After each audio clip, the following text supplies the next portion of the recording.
Doctor, मेरे periods तो बिल्कुल रेगुलर है, फिर भी प्रेगनेंसी क्यों नहीं हो रही? ये एक सवाल है जो मुझे हर दूसरी कंसल्ट में सुनने मिलता है।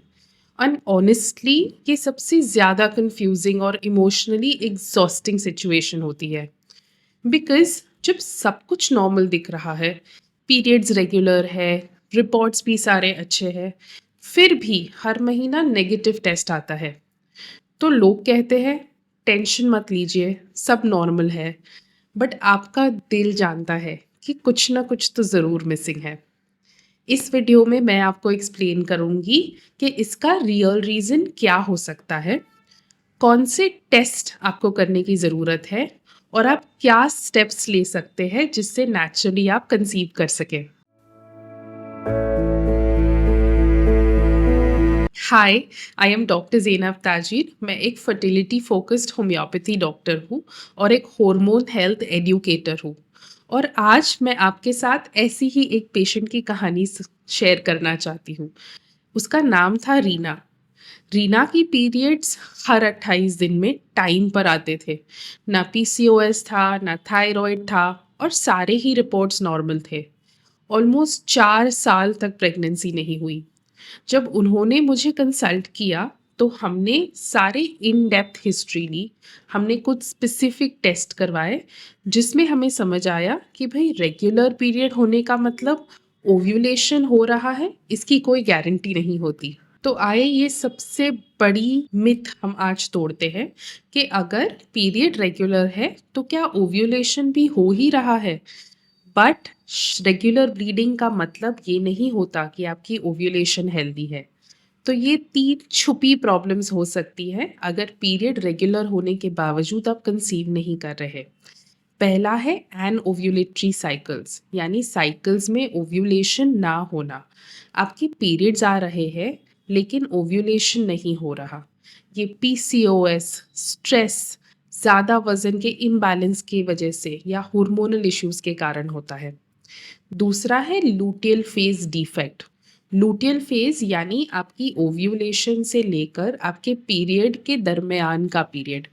अब ओव्यूलेशन होता है लेकिन अगर आपकी एग प्रॉपरली इम्प्लांट नहीं होती क्योंकि प्रोजेस्टेरोन लेवल्स की कमी है या आपकी यूट्रस की लाइनिंग वीक है, उस वजह से भी आप कंसीव नहीं करते।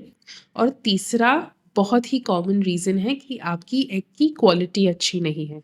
स्पेशली अगर आप 35 साल के ऊपर हैं तो बायोलॉजिकली आपकी एग की क्वालिटी कम हो जाती है।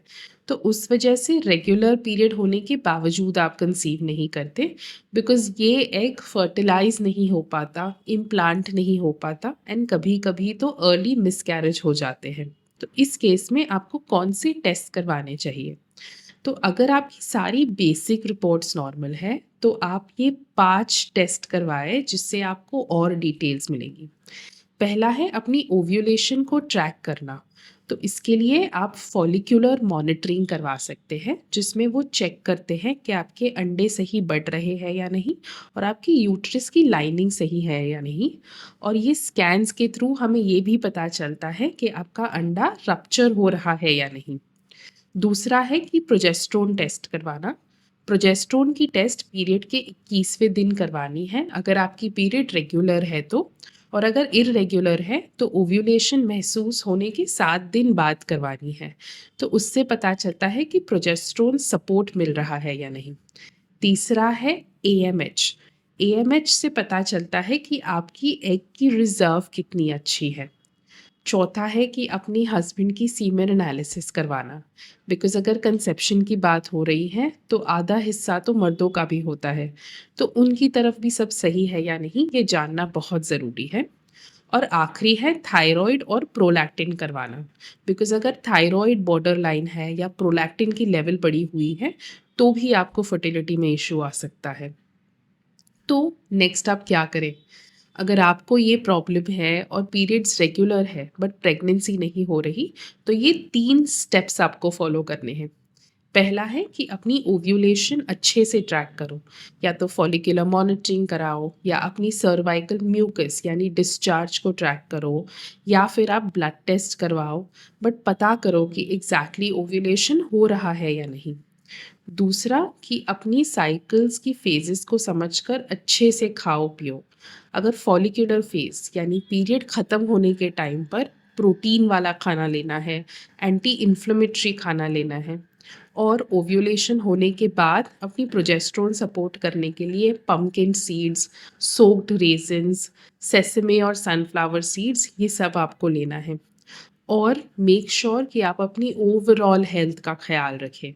अपनी स्ट्रेस लेवल को रिड्यूस करने के ऊपर काम करें बिकॉज़ कॉर्टिज़ोल लेवल बढ़ने की वजह से भी कंसीविंग में प्रॉब्लम होती है। अपनी नींद सही से लें, एक्सरसाइज़ करें और एक पर्सनलाइज़्ड होम्योपैथी प्लान लें। तो हमारी पेशेंट रीना ने जब कही-गई 3 चीज़ें और होम्योपैथी की दवाई ली अपनी ओव्यूलेशन को सपोर्ट करने के लिए, तो 3 ही महीने में उन्होंने कंसीव कर लिया। आपकी बॉडी भी कंसीव करने के लिए कैपेबल है, बस शायद एक राइट अप्रोच की ज़रूरत है। तो अगर आप भी चाहते हैं कि मैं आपकी रिपोर्ट्स को पर्सनली रिव्यू करूँ और आपको एक कंसेप्शन प्लान बना के दूँ, तो आप डिस्क्रिप्शन बॉक्स में दिए गई लिंक पर क्लिक करके हमारी टीम के साथ मेरे साथ एक कंसल्टेशन भी बुक कर सकते हैं। और अगर आपको ये वीडियो हेल्पफुल लगा हो, तो हमें लाइक करना ना भूलें। हमारी इस चैनल सृष्टि को ज़रूर सब्सक्राइब करें और अपने दोस्तों के साथ ये वीडियो ज़रूर शेयर करें ताकि और किसी को भी इस वजह से मदद हो जाए। And thank you so much for sticking by till the end. हम अगले वीडियो में मिलेंगे।